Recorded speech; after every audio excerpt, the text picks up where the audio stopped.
When the ACLU did its report on police militarization, we found that militarization essentially contains three components.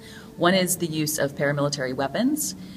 Second is the use of paramilitary tactics. And third is a shift in culture, where we're really seeing over the course of the last several decades, very closely connected to the war on drugs, a shift in culture in which today we see the police generally across the board behaving in a way that many of us would consider to be militaristic as opposed to protecting and serving their communities.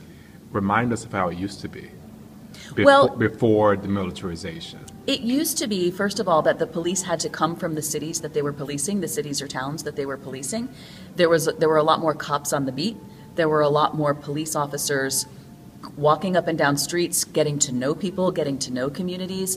And today, there are very few requirements that the police have to come from the places where they're policing. And so the police come from outside those cities and towns, and they don't tend to know the people or the communities that they're serving.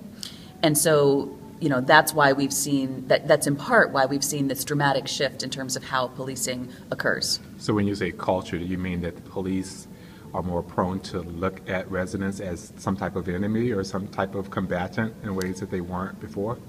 And we're speaking very generally here, so I want to make the point that there's a lot of variation in terms of how police operate. So I don't want to say that this is true everywhere and for all police departments. But yes, we're seeing generally across the board a shift in thinking about what policing means. When we did our study at the ACLU, we also uncovered some training documents in which it literally seemed as though the police were being trained to think of the people they were serving as enemies. One of your panelists talked about how police chiefs fear that they're going to be outgunned, that some criminal is going to have more weapons than they have, and so they have to arm themselves appropriately. What do you have a response to that, and is that a legitimate concern, or how do you respond to that? I think police safety is always a legitimate concern. I think what the police do on a daily basis is dangerous, and I think that's a fair concern to talk about.